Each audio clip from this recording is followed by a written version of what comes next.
ভাবুন তো একবার, যার রাজ্যাভিষেক হওয়ার কথা সেই তিনিই কিনা সেই বিশেষ দিনেই বনবাস গ্রহণ করছেন। চলুন আজ আমরা রামের সেই বিষাদময় কিন্তু অত্যন্ত মহৎ কাহিনীর গভীরে প্রবেশ করি।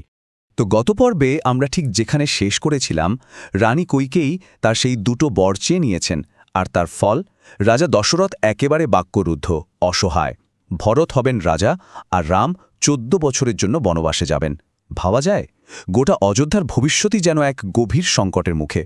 আর এই ঘটনার পর রাজপ্রাসাদের অবস্থাটা একবার কল্পনা করুন। যেখানে একটু আগে উৎসবের ধুমধাম চলছিল, সেখানে এখন শুনশান কবরের মতো নিস্তব্ধতা। সব আনন্দ যেন এক মুহূর্তেই উবে গিয়ে এক গভীর বিষাদের ছায়া নেমে এসেছে। কৈকেয়ীর ঘরে রাজা দশরথ মেঝেতে পড়ে আছেন, মনটা ভেঙে চুরমার, কথা বলার শক্তিটুকুও নেই।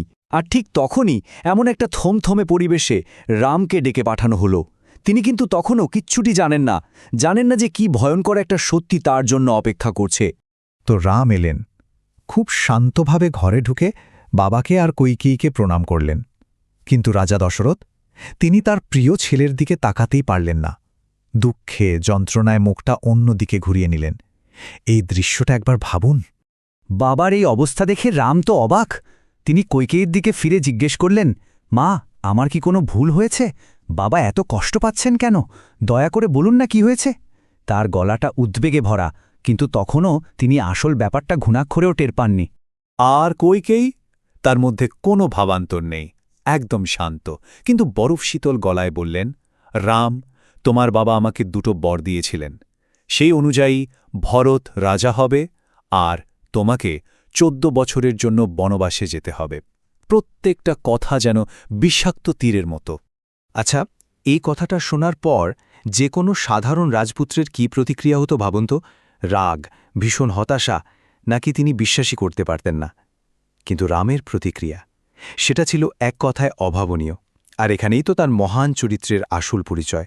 আমরা হয়তো ভাবব তিনি রেগে যাবেন, চিৎকার করবেন, কিন্তু না, কিচ্ছু না। রাম ছিলেন একদম শান্ত, অবিচল। তার মুখে এক ফোঁটা দুঃখ বা ক্ষোভের ছাপও ছিল না। মানে কি অসাধারণ আত্মনিয়ন্ত্রণ! রাম খুব নম্রভাবে উত্তর দিলেন, অবশ্যই মা, যদি এটা বাবার প্রতিজ্ঞা হয় তাহলে তা পালন করাই তো আমার ধর্ম। আমি আজই বোনের জন্য রওনা দেব। বাবাকে বলবেন তিনি যেন কোনো দুঃখ না করেন। দেখুন, তিনি এটাকে কোনো শাস্তি হিসেবে দেখলেনই না, বরং বাবার সম্মান রক্ষার একটা পবিত্র দায়িত্ব হিসেবে মেনে নিলেন।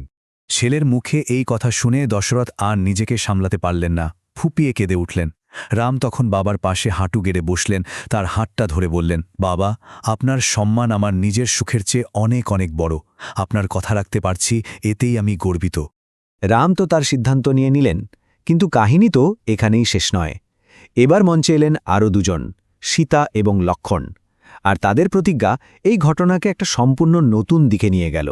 রাম এরপর গেলেন সীতার কাছে, তাকে সবটা খুলে বললেন, খুব নরম সুরে বললেন, সীতা, আমাকে 14 বছরের জন্য বনে যেতে হবে।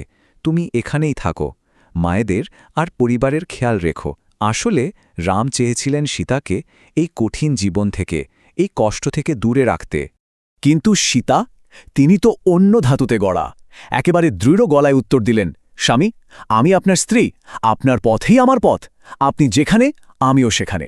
সে বনি হোক বা প্রাসাদ, আপনাকে ছাড়া আমার কাছে সব কিছু অর্থহীন। তার সিদ্ধান্তে কোনো নড়চড় হল না। এরপর এলেন লক্ষ্মণ। তার তো মাথায় রক্ত চড়ে গেছে, রাগে ফুঁসছেন।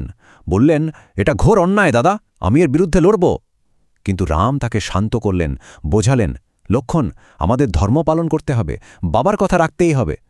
তখন লক্ষ্মণের সব রাগ যেন গলে জল হয়ে গেল। তিনি মাথা নিচু করে বললেন, তাহলে আমিও আপনার সঙ্গে যাব, আপনাকে একা ছাড়ব না। বনে গিয়ে আমি আপনার সেবা করব। আর ব্যাস, সিদ্ধান্ত নেওয়া হয়ে গেল। অযোধ্যার রাজকুমার, তার স্ত্রী আর তার ভাই, এই তিনজনই তাদের রাজত্ব, তাদের সব সুখ ছেড়ে বনবাসে যাওয়ার জন্য প্রস্তুত হলেন। তাদের এই যাত্রার পেছনে কিন্তু কোনো রাগ বা দুঃখ ছিল না, ছিল শুধু শান্তি আর কর্তব্যের এক গভীর বোধ।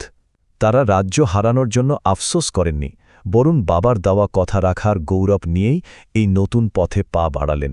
কিন্তু একটা বড় প্রশ্ন তো থেকেই যায়, রাম, সীতা আর লক্ষ্মণ তো তৈরি হচ্ছেন অযোধ্যা ছাড়ার জন্য, কিন্তু প্রজারা, অযোধ্যার মানুষ, তারা কি তাদের প্রাণপ্রিয় রাজকুমারকে এত সহজে যেতে দেবে?